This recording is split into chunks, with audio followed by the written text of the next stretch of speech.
सुनो सिद्धार्थ कथा। सत्य कथा, पुरुषार्थ कथा, सुनो सुनो सिद्धार्थ कथा। चढ़ते सूरज सा तेजवान वो कीर्तिमान, हुंकार भरे जब कूच करे, थर थर कांपे आसमान। वो राजपुत्र वो शूरवीर, पर्वत को भेद दे उसके तीर, शांति का स्रोत करुणा की धार, निर्झर झरे मन से अपार। वो राजपुत्र वो शूरवीर, पर्वत को भेद दे उसके तीर, है शाक्य वंश का वो तारा, जगमग है जिससे जग सारा। सत्य कथा, पुरुषार्थ कथा, सुनो सुनो सिद्धार्थ कथा। हमारे युवराज सिद्धार्थ जितने शांत, उनका पुत्र उतना ही नटखटा चंचल। देखो ना, कब से खिलाने की कोशिश कर रही हूँ, पर यह है कि खाता ही नहीं। युवराज राहुल, क्या बात है? आज छोटा युवराज अपने दादी माँ के हाथ से खाना खा रहे। लौशिका, युवराज राहुल को लेकर बाहर जाओ। जी। आइए युवराज,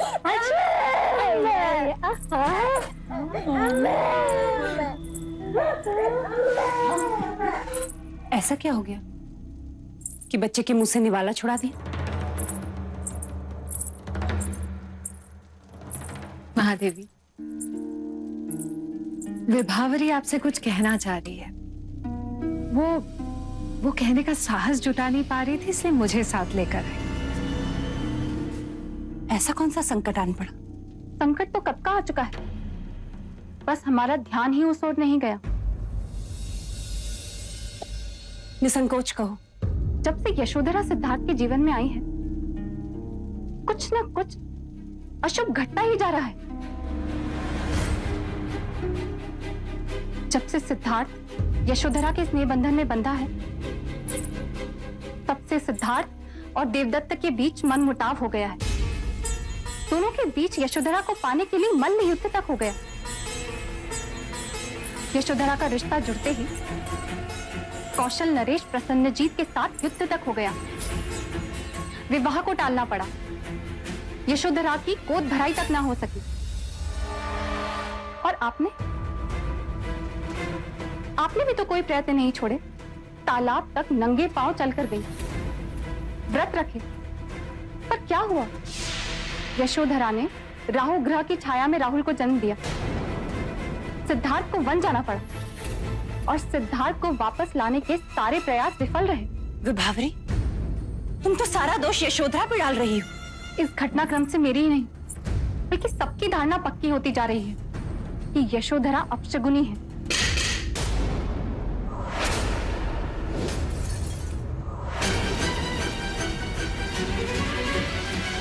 यशो, यशो!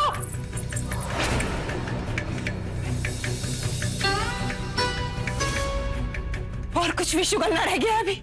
महादेवी, मंगला दीदी, आप चुप रहेंगी, मैं बोलूंगी आज। बेकार है तुम पे विभावरी, बेकार है। पर महादेवी, सबने कहा था। तुम्हारा विवेक मर गया था, जो लोगों की अर्थहीन बातें सुनती रही। इस परिवार में घटी हर दुर्घटना को यशोधरा से जोड़कर तुम उसे दोषी साबित नहीं कर रही हो। अभी तो अपनी मंद बुद्धि का परिचय दे रही है। एक कन्या जब अपने माता पिता का घर छोड़ दूसरे के घर आती है,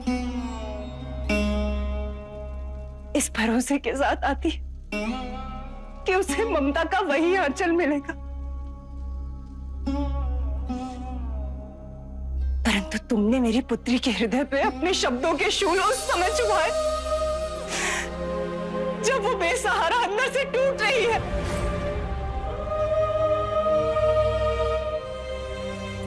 असित मुनि ने जब सिद्धार्थ के लिए भविष्यवाणी की, यशो का तो तब जन्म भी नहीं हुआ था। मेरे पुत्र के साथ वही हुआ जो वो अपने भाग्य में लिखा कर लाया था। परंतु जो हुआ सिद्धार्थ की स्वयं इच्छा से हुआ।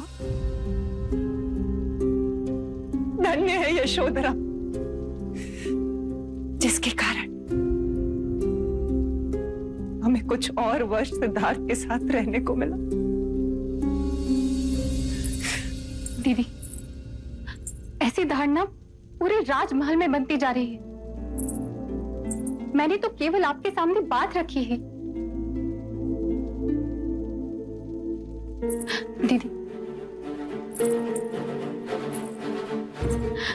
आपको छू कर कहती हूँ, यशोधरा के लिए मेरे मन में कोई मनमुटाव नहीं है। दीदी, आप तो मुझे क्षमा कर दीजिए। क्षमा उससे मांगो जिसकी तुम दोषी हो। यशो, यशो,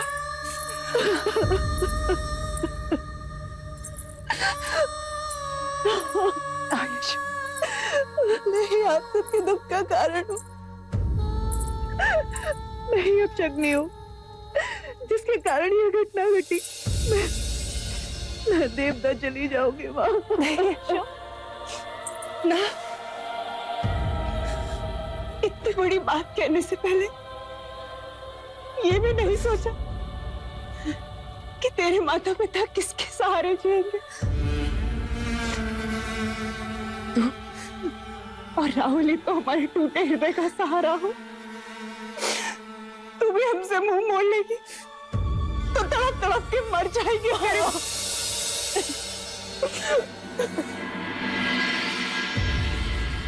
आग लगे मेरे मुंह को जिससे ऐसी बात निकली।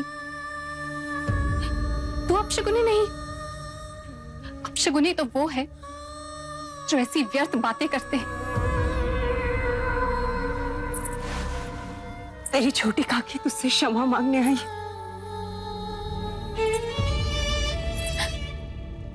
मुझे क्षमा कर दो पुत्री। ये हमारे कुल की रीत कब से हो गई छोटी काकी कि बड़े छोटों से क्षमा मांगे। आपके ये हाथ जब उठे तो आशीर्वाद देने के लिए उठे।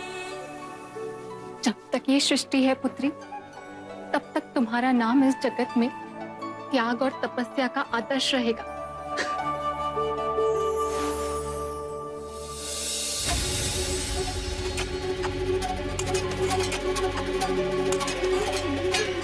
भाइयों, एक बार फिर से सोच लो, रोहिणी नदी के पानी का बहाव अपनी ओर करने से हमारे और कपिल वस्तु के बीच बहुत मनमुटाव हो जाएगा। मनमुटाव से अब नहीं डरते हम। जब हमारी राजकुमारी यशोधरा को युवराज सिद्धार्थ छोड़कर चले गए तो क्या कसर बची है? बिल्कुल सत्य कह रहे हो भाई। हमारी राजकुमारी का जीवन व्यर्थ करने के बाद तो कपिल वस्तु ने हमसे शत्रुता मोल ले ही ली है। शत्रुता का जवाब शत्रुता है। हमारी यशोधरा के धिक्कार की ईंट का जवाब हम ही पत्थर से देंगे। हाँ, ईंट का जवाब पत्थर से देंगे। ठीक है।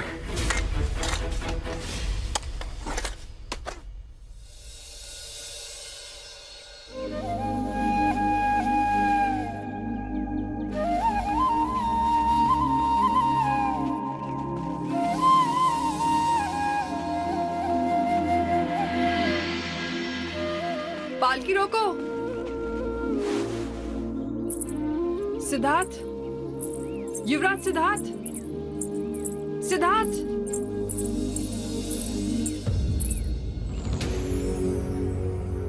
वही कद काठे, वही सौंदर्य।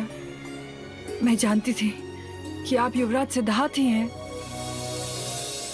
परंतु आप यहाँ इस दशा में।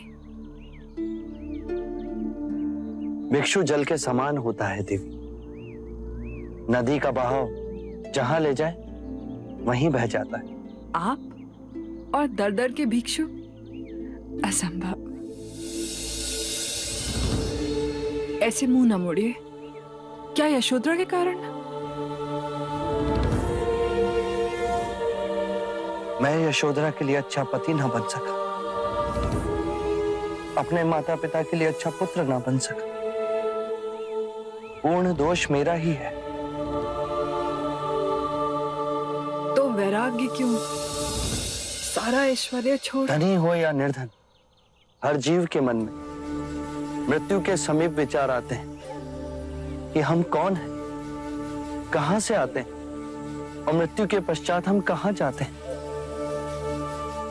अब इसका उत्तर पाना मेरे लिए इस जीवन से भी अधिक महत्वपूर्ण हो गया है। आपसे निवेदन है, आप मेरे साथ मगध चलिए। महाराज बिंबिसार ने मुझे वहां एक महल दिया है। वहां साधना में आपको कोई बाधा न होगी और मुझे आपका सानिध्य भी मिल जाएगा। क्यों आप दूसरी बार मुझे ठुकरा रहे हैं? मैं वैशाली की नगर वधू, जिसके सामने बड़े बड़े महारथियों ने शीश झुका दिए, आपसे भीख मांग रही है। मेरे भिक्षा पात्र को यूं खाली ना छोड़े। मैं ना चल सकूंगा। तुम्हें मेरा सानिध्य नहीं, मुझे वशीभूत करना है। मैं वो हूं जिस पर सब मरते हैं, पर जब से आपको देखा और यशोधरा के प्रति आपका प्रेम, तब से मैं ईर्ष्या की आग में जलती रही हूं। आंख बंद करूं तब भी आपका सौम्य रूप मेरे मन में गूंजन करता है। धन एक नशा है, रूप भी एक नशा है।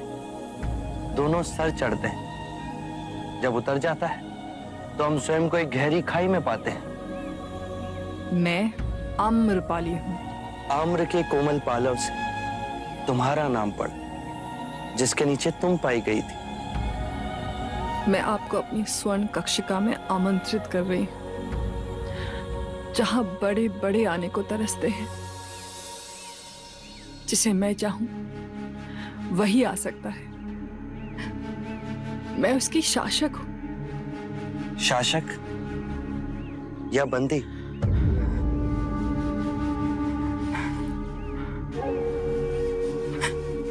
आपको कैसे पता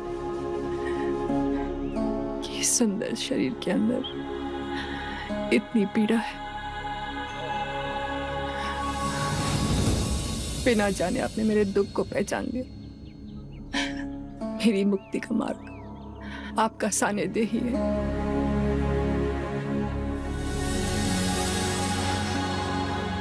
आज तुम्हारी पीड़ा ने तुम्हें जागृत किया। अपने अंदर देखो आम्रपाली, कौन हो तुम? ध्यान धरो, तुम वो नहीं जो जग तुम्हें समझता है। तुम आज भी उस आम्र के कोमल हरे पत्ते के समान, जिससे तुम्हारा नाम पड़ा।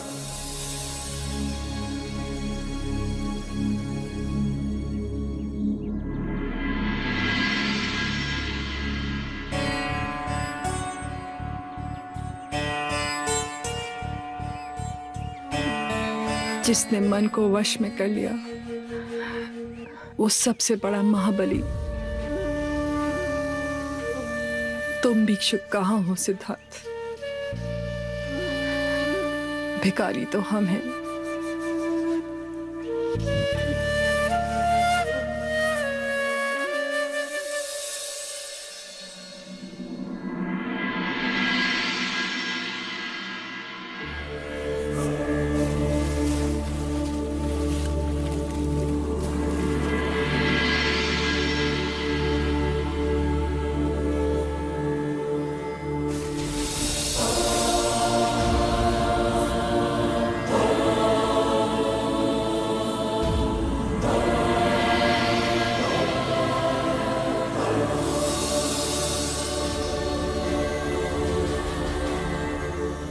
क्षण कब दिन बने, ऋतुएं कब बदल गई, वर्षा कब आई, कब गई। 3 वर्ष बीत गए कपिलवस्तु का त्याग किया। उस मुक्ति की साधना में इस तपश्चर्या के पश्चात मैं अब भी परम सत्य से इतना दूर, क्या मेरे प्रश्नों का कोई प्रति उत्तर नहीं मिलेगा? क्या मेरी खोज ही असत्य थी? ये निराशा का भाव मेरे मन का ही खेल है। आशा और निराशा के ऊपर उठना है। अंतर से लगता है जैसे कोई निधि है, बस उसकी कुंजी कहीं आसपास ही है।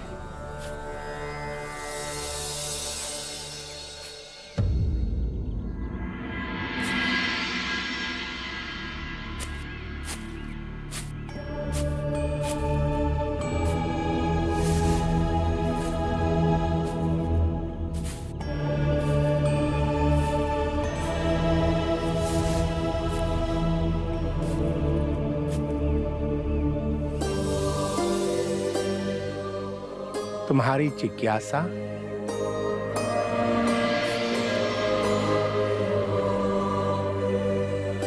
इस शरीर से मुक्त कैसे हुआ जाए? इस शरीर को सुखाओ, गलाओ, पिघलाओ, इसके सारे अहंकारों पर विजय पाओ। ये संभव है? क्षत्रिय हो, राजघराने के हो। आपने कैसे जाना? कंधों पर अब भी धनुष खींचने का चिन्ह है। हमारे परम गुरु भी तुम्हारी तरह राजकुल में जन्मे हैं। 30 साल की आयु में उनमें वैराग्य जागा। उनका सांसारिक नाम वर्धमान था, पर अपनी साधना और तपस्या से वे महावीर कहलाए।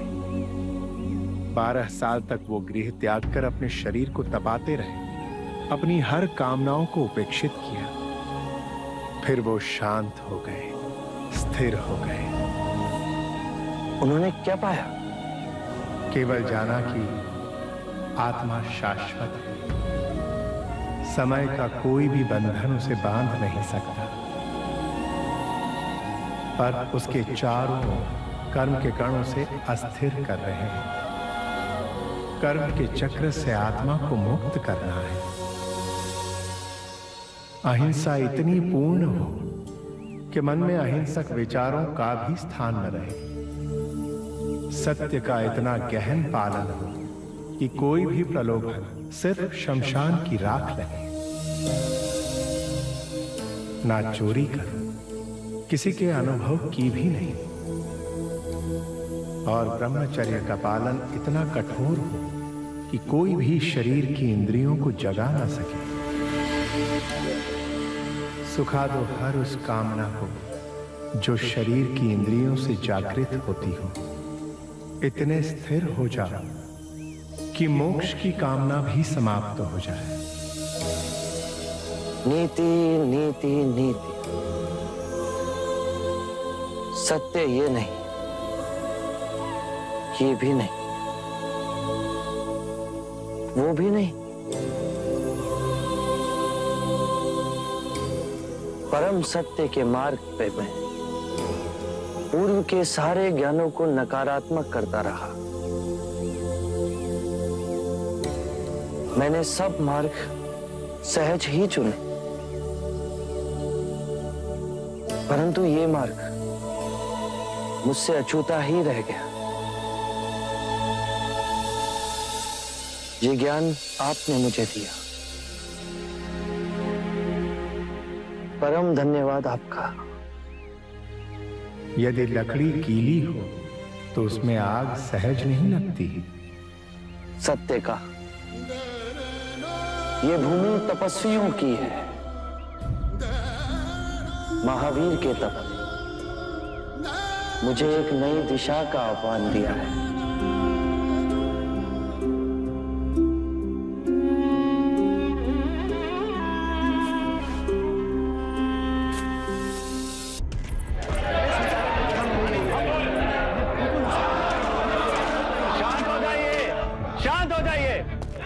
यदि इस प्रकार सब एक साथ बोलेंगे तो कुछ समझ में नहीं आएगा। आप लोग अपनी अपनी समस्या एक एक करके बताइए। राजा द्रोणोदन, कोलियों के किसानों ने जगह जगह पर रोहिणी नदी का पानी अपने खेतों की ओर मोड़ दिया है। इससे हमारे किसानों को पानी नहीं मिल रहा है। उनके खेतों में खड़ी हुई फसल नष्ट होती जा रही है। अब यदि महाराज शुद्धोधन ने कोई ठोस निर्णय नहीं लिया तो कपिल वस्तु और कोलियों के बीच अवश्य युद्ध होगा। भाई भाई एक दूसरे के खून से खेत सींचे, क्या यही आपकी नीति है? मैं आप सबकी समस्या महाराज के सामने रखूंगा। समस्या तो उनके सामने हम भी रख सकते हैं, पर महाराज के दर्शन हो तब ना। और दर्शन होंगे कैसे? महाराज को तो जैसे राज्य की सुधि नहीं है। सुधि नहीं है बिल्कुल भी। मेरा एक सुझाव है, यदि महाराज शुद्धोधन पुत्र वियोग के कारण राज्य पर ध्यान नहीं दे पा रहे हैं तो राज्य का कार्यभार किसी और को सौंप देना चाहिए। उचित है, यही उचित है। सभा का अध्यक्ष किसी और को नियुक्त किया जाए। हाँ राजा द्रोणादन, इस सभा का अध्यक्ष आप क्यों नहीं बन जाते?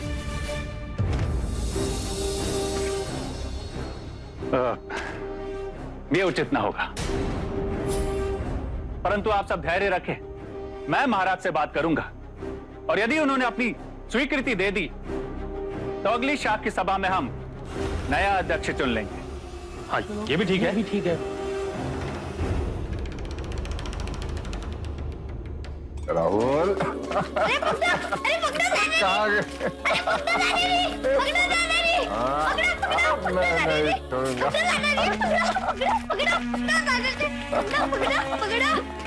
पकड़ लिया।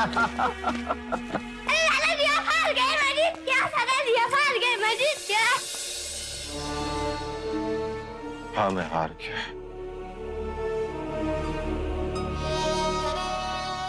मैं हार गया।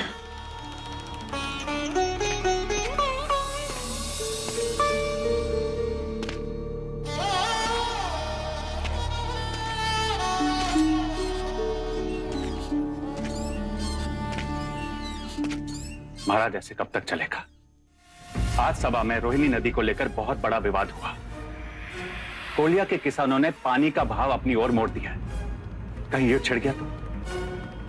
नहीं, ऐसा कुछ नहीं होगा। परंतु महाराज शाक्य राजाओं को कौन समझाए?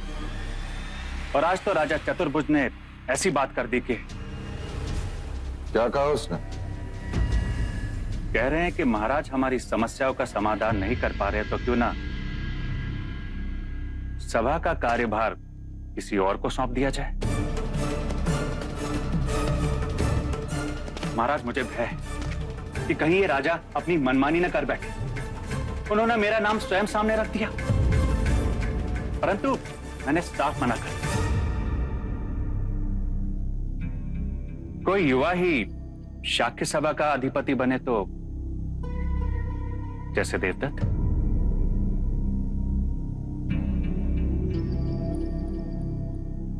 मैं तुम्हारे प्रस्ताव पर विचार करूंगा। जी भाई महाराज।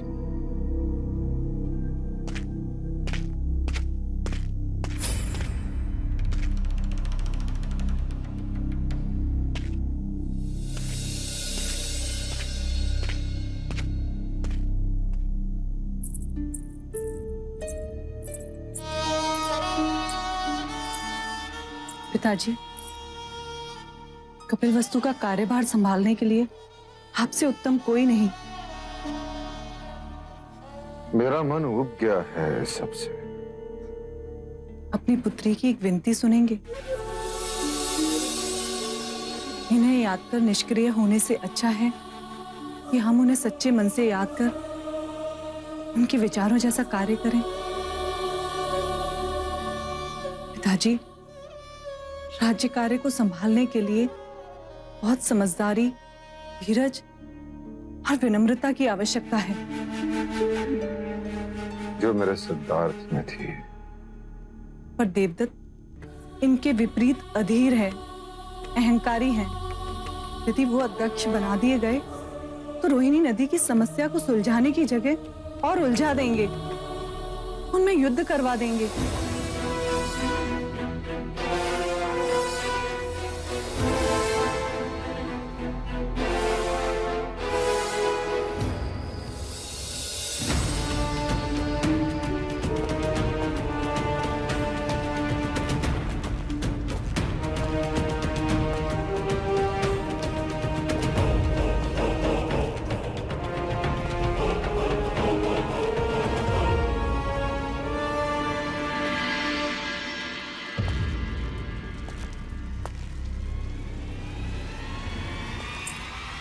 अब इस सिंहासन को ताकने का नहीं, उस पर बैठने का समय आ गया पुत्र।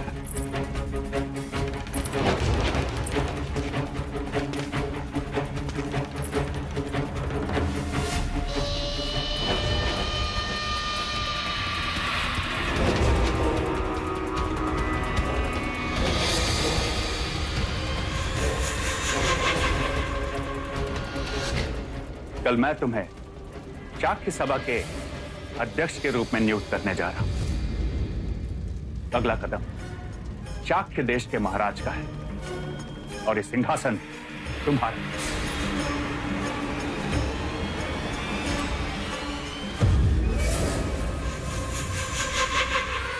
सौ सुनार की और एक लुहार की, ऐसा दांव खेला है आपने आर्य कि अब हमारी सारी कामनाएं पूरी होंगी। अब देखिएगा पिताजी, सबके मन से सिद्धार्थ की स्मृति को मिटा के रख दूंगा। अब चारों ओर मेरी ही जय जयकार होगी, जय जयकार।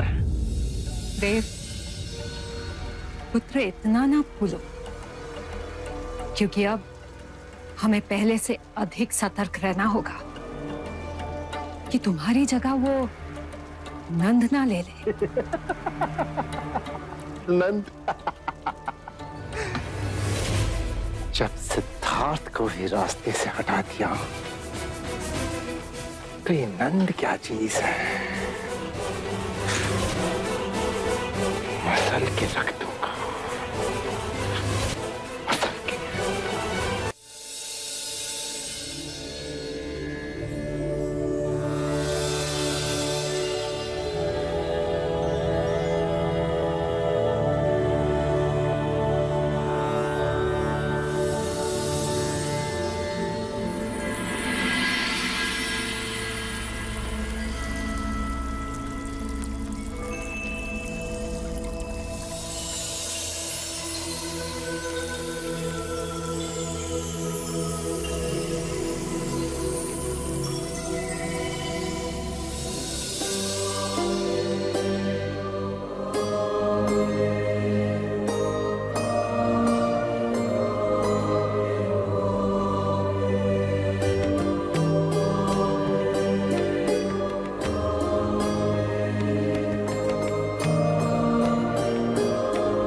आप कोई देव है?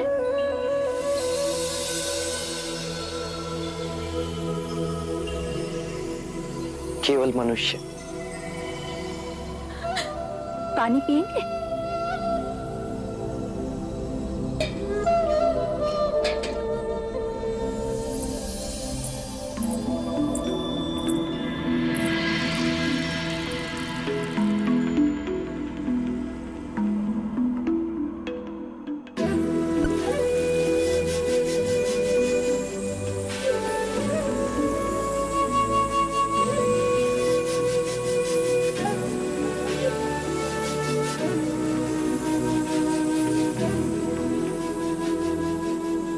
और नहीं पिएंगे? और नहीं। दो क्षण यहीं रुकिए।